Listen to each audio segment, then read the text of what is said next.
Good thing this microphone cord is long as fuck, because let me tell you, tonight's setup was not really working with the camera. Today, we're going to be making sure, actually, that the camera is doing its job. So let's... We are actually good, is the great thing. So don't worry about anything being, unprofessional, because we've got it all covered, so you don't need to stress out about that. So here's the thing about the first seasons of television shows. Very often, it can be the worst season of the show. And I know that there are so many shows that I've watched where this is the case. But there's even fewer shows that get better literally every season they put out. But I feel that those shows deserve some appreciation for always upping the stakes, always keeping things as interesting as possible, and always making sure that what they put out is better than what they put out last year. I really appreciate that kind of stuff, and I think it deserves some appreciation from you guys, too. So here's my list of shows that get better as they go on. I don't have my phone, but the number one show on our list is a show that I'm not going to spend too much time talking about because I've talked about it, frankly, ad nauseum. So that is going to be our main drawing back here, Mr. BoJack Horseman. Horseman. BoJack Horseman is such a fantastic show, although I will admit that when I watched the first season, not crazy about it. And many of you know that BoJack ended up becoming my favorite television show of all time, and still is. Season 1 was good and had a lot of promise, and the last 3 episodes were awesome, but they really could have fleshed out some ideas more. I think that a lot of the characters are a little one note, especially like Diane and Todd in season 1, but as the show goes on, they get better and better at what they're writing. In season 2 already, there is a huge leap in quality. The characters become so much more dimensional, and everything becomes much more fleshed out and in color, and you love to see it. Shit gets so much darker in season 2 of BoJack, and I love it, and the best part about that show is they keep making it darker every season. I don't know how they found a way to do this, but seriously, people can tell you that the penultimate episodes for each season get progressively worse to watch. They're legitimately painful, some of them, but as every season went on, they got better at writing because they knew what they had done last season and they knew exactly how to top it, and I really applaud them for that. Next up on this list is going to be The Boys. Now, listen. Oi. I actually don't... Should I have written that there? Maybe let's... So let's not do that. And also YouTube is pretty fragile, so we don't really want to be offending them because, let's face it, I'm on thin ice. Anyway, The Boys is a fascinating show because its season 1 is actually not bad at all. In fact, many will probably persist that it is the best season of the show. Saying that it gets better every season might not be a popular opinion, but I genuinely do think it's true. Season 1 of The Boys was so great. It started off so strong. But season 2 really was where the show kind of found itself. A lot of the characters became more their own rather than mimics of them from the comics. And they really fleshed out their performances, I feel like. A lot of people feel like the writing for that show can get repetitive. It's only been 24 episodes, right? Yeah, there's not that many per season, so I feel like we're progressing at a logical rate, and a lot has happened. But season 2 just really upped the stakes from season 1. There was so much more going on. The villains were disgustingly bad. It's like, oh my god, how could they write villains worse than season 1? But they did. And then season 3 ups the stakes even more. I mean, Herogasm is an incredible episode, and something that has been such a long time coming for fans. It was an incredible hour that was basically wall-to-wall me being extremely tense, which is what that show does best. Although a lot of it does rely on shock, there is a great level of suspense throughout the entire thing. The stakes are always high, and in fact, they get higher every season. Even though they solved a lot of things at the end of season 2, we started season 3, and I was somehow more on edge. It's really interesting to see how they keep things going, and I really genuinely do think that that show gets better every season that it puts out, and I can't wait to see what season 4 has in store for us. Next up on this list is Castlevania, a really fantastic show. Honestly, Fosley can attest to this. I loved that show from the first episode that we watched. It had such a strong start. Even though the first season is essentially just one really long movie. Really long. One movie. It's about an hour and a half. It's still fascinating to watch, and the characters were so compelling after such a short amount of time. But let me tell you, season 2 really fucking blew season 1 away. I mean, my God, if I thought season 1 was great, season 2 just shat all over it, because holy fuck. The story went so fast, I literally did not expect us to get to the points we got to near the end of season 2 as fast as we did. The way the show moves is they make sure that every episode either has relevance to the world and the game for people who have played that, or just the plot for these characters or the character arcs, you know? No second is wasted, and all of the scenes are really deliberate, and the way it's paced is really fun too. And then after season 2, you're like, okay, well, I thought kind of this guy was gonna be the thing, but now it's like not. So what happens next? And then somehow it gets better, question mark? What? We have some of the most compelling character arcs from people we thought were villains. Some really interesting looks at the inner mechanisms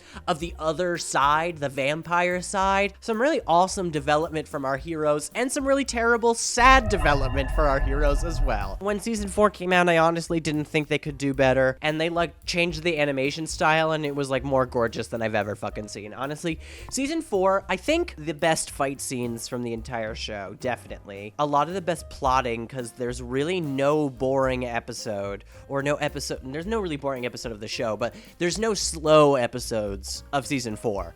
They are all filled to the brim. The way they plotted out season 4 was just so balanced, and there was a little bit of everything in every episode to keep you hooked the whole time, which I really appreciate. Next on this list is a show that is ending quite soon, and I know that it is not quite over, but I'm ready to say it already, and that is Barry. Had a fantastic first season. No, not many problems with it at all. And then season 2 happens, and you're like, ah!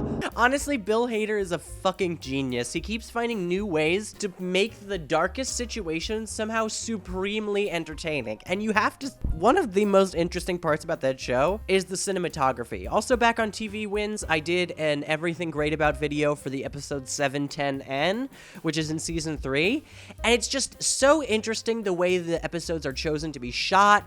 The way they build tension is so unique, and they've gotten better and better with it every season because they know they can take more chances. So they keep taking more and more risks, and they're really fucking good at it, so the show just keeps getting better. And then also the story writing is fucking wild. The performances, because they know the actors, you know, as shows go on, often they will learn their actors' best qualities or what type of scenes they can handle better. You'll see that they really start to cater to their performers, and it pays off in a big way. All right, next up on this list, Kaguyasama, Love is Woe.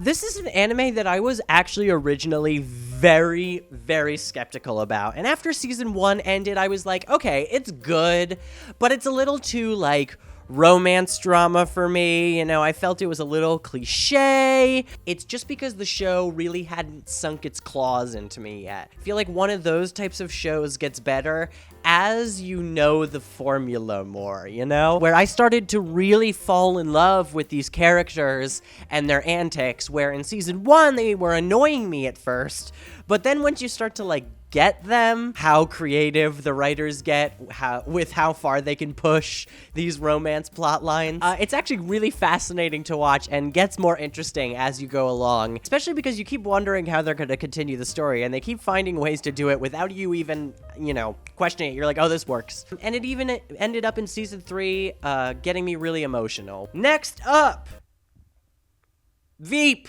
I swear to God, I'm only going to talk about Veep for 5 seconds. I swear, I know, I talk about it so many times, but can I help it that it's the best show that's ever been written? I mean, is it my fault? Am I crazy? Veep is on this list just because season 1 is iffy. Season 2, I was like, oh, I am gonna like this show. this is getting fucking hilarious. And then seasons 3 and 4 happened, and I'm like, how smart is this show going to get? And then don't even get me started on seasons 5 through 7. I will inform you, this is not a spoiler, that the showrunner did leave after season 4, and a new one took over for seasons 5 through 7. Personally, I think he did a fucking fantastic job, and seasons 5 through 7 are, in fact, my favorite of the show. Next up on this list is going to be JoJo's Bizarre Adventure. I'll be honest, I'm not one of those people who hates part 1, okay? I gotta say, after part 1 ended, I was into it. I wanted more, but I was like, it's pretty good. I could tell you one thing. I knew it was original. I mean, you could see that shit from the start. But, luckily for us, with any skill on Earth, practice makes maybe not perfect. Well, maybe in Araki's case, perfect. You can just, like, tell. Araki is getting better at writing. Like, it just starts to get more compelling. You have better reasons to care about the characters in future seasons. Part 2 improved on part 1, for sure. I loved the main character even more. He was so fun. Ending had a great twist. The power system was fleshed out. But at the same time, Araki knew, I'm running into a wall here. I need to do something else if this series is going to continue for as long as I want it to continue, aka it is still continuing to this day, and the first part came out in the 80s. Being the smart man that he is, Araki found a way to kind of upgrade the power system a little bit for part 3. But because he had to use the powers in such different ways, the way the fights start to go are incredibly logic-driven. Even Jotaro, who's, not known for being a very lively guy, is a bit of a trickster. Basically, the show gets more complicated as it goes on. In the middle of part 4, I was like, okay, literally what are these fights at this point? We have a stand that is just a cell phone tower, and somehow is an extremely exciting and compelling battle. I don't know, bro. It just happens. And by parts 5 and 6, you are like, predicting how the fight is going to end? Good luck. Next show on this list is She-Ra, The Princesses of Power. She-Ra and the Princesses of Power is a show that I was very skeptical about at first, and I'll be honest, Season 1 did not do it for me. I was not really a fan. I was like, this is kind of really cheesy, and I don't know, it might be too kids cartoon for me. But once again, I persevered because I knew that it had a big following and gay. And little did I know that it wouldn't take very long for me to actually get hooked into this show. Season 2, first of all, is 5 seconds long, so there's that, but also season 2 and 3 combined are basically one season. They really lifted things up. I genuinely felt like the jokes started landing. One of the things that a lot of first seasons have problems with, where She-Ra was beautiful, and I think they had the characters nailed down pretty quickly too, but the dialogue's a little iffy, and the humor is very iffy. The animation gets better too. They start figuring out more how to make the characters more expressive, and there's less weird frames. And then as the series goes on, it gets more interestingly plotted. My favorite thing about that show is that seasons 4 and 5, the characters are in very different places than they started in. In fact, a lot of them are in positions of power and are challenged with very difficult tasks, and they really tax on the friendships, which is something that I wanted to see, because at the beginning of the show, I was worried it was going to be all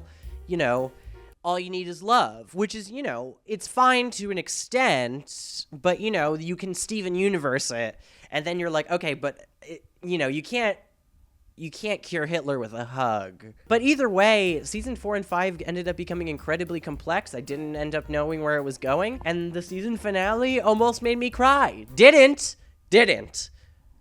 But it was very close. And the last show on our list is a show that is very popular right now, and that is Succession. I mean, this one is going to be very obvious to everyone. Succession has a shaky start. It knows who its characters are very early on. It's just, in the first couple episodes, the pacing and the humor is a little British? Honestly, I think that's what it is. It's a little too dry. It got better as it went on because I started caring about the characters more and genuinely feeling bad for them. The dialogue can be great, but there are lots of moments that I feel are worded very oddly. But I feel like in season 2, they start to fix that a little bit. They start to, first of all, expand on the family dynamics. They really nail down all the characters and give you reasons to understand why they are doing what they are doing. So I think season 2 really started to nail that down, and it also started to bring in the bigger twists. I mean, the finale of season 2 is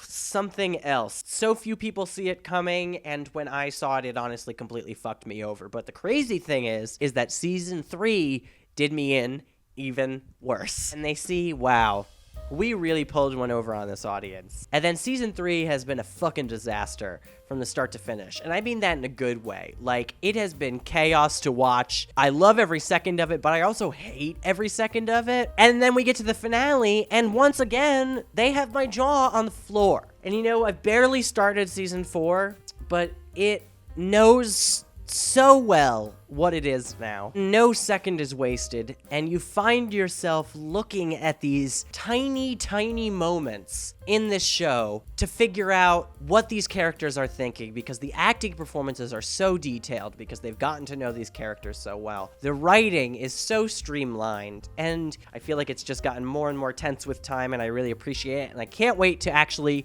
watch all of season 4. I might be reacting to that for you guys, but we'll see. But anyway, that is my list of shows that get better as they go on. Let me know if you think of any other shows that I could have included here. Some possibilities were Breaking Bad, but I haven't watched it, actually.